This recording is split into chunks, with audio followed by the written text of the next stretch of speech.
Hi everyone, welcome back to the Puttering Penman. Today I'm going to be doing a quick review of the Platinum Prefounte. This is one of Platinum's more inexpensive pens in their pen line. The least expensive that I'm aware of is the Platinum Preppy, which is very expensive, under like $10. It might even be like $5. And then there is the Platinum Prefounte, might be pronounced Prefounte, but I'm going to say Prefounte. Then above that, they have a pen like the Plaisir, which is a metal body. But all of these pens are very similar. They have the same nib and feed. And as you can tell based on this Preppy and the Prefounte, they're very similar bodies too. The Preppy, has a lot of branding and it's a little bit more curved. And the Prefounte is a little more rectangular shaped. The body's a little bit nicer, a little bit more professional, but they're very similar. You can actually switch out the cartridge. You can actually switch out the nib and feed sections into the body of the other pen, which is nice because since the Preppy is less expensive, you can buy one Prefounte body and swap it out with the the medium nib, the fine nib, and the extra fine nib. I don't think Platinum makes a bold nib or a broad nib, but you could switch out between the three sizes they do have available.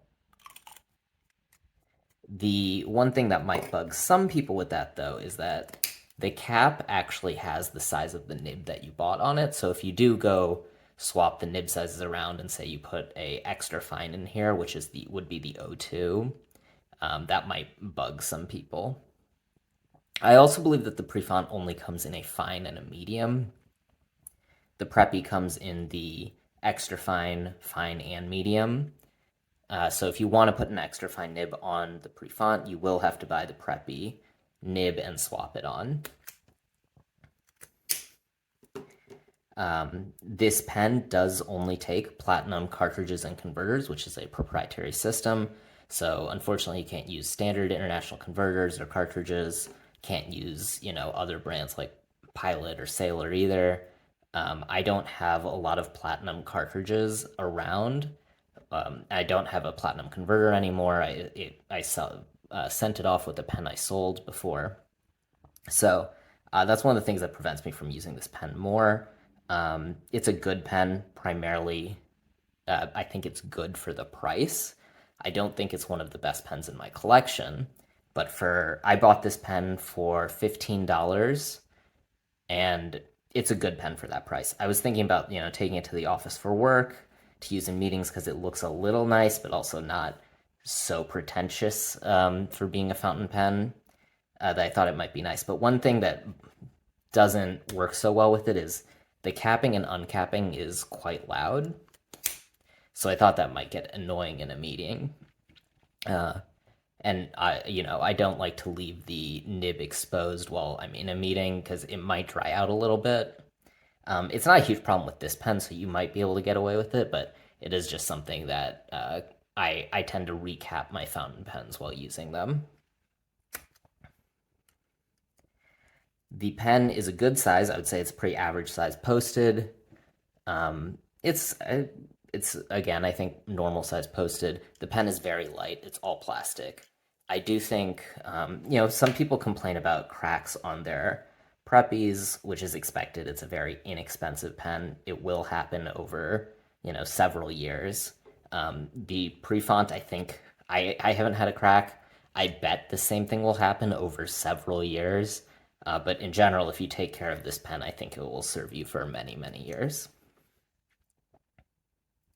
Okay, let's do a quick writing sample. The paper here is a Rhodia pad.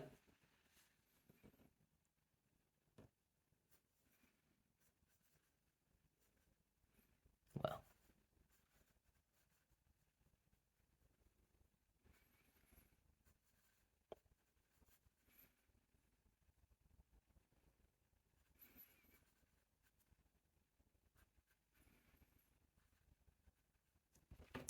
The ink in here is from the Platinum cartridge.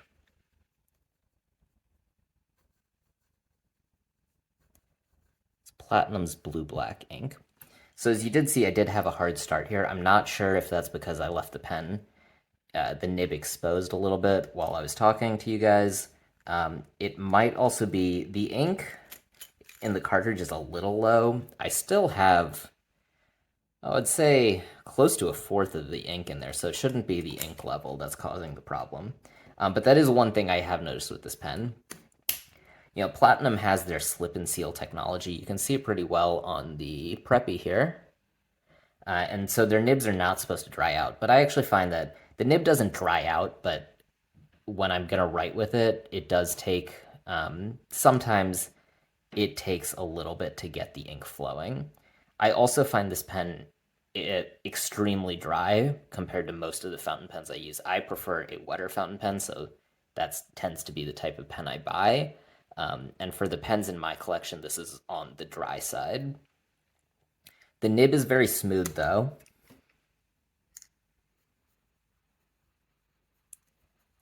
It is very nice, especially on fountain pen friendly paper.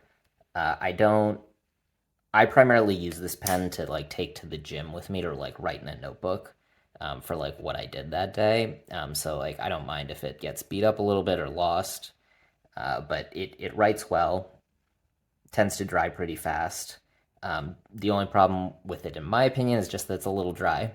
But for the price, great pen. I think it's worth a try if you're interested in the style and you like the look, especially if you like the way the Preppy looks, or if you like the way the Preppy writes but don't like the way it looks, then the Prefounte is definitely a good try for you. All right, so with that, I will see you next time. Thanks for watching. Bye.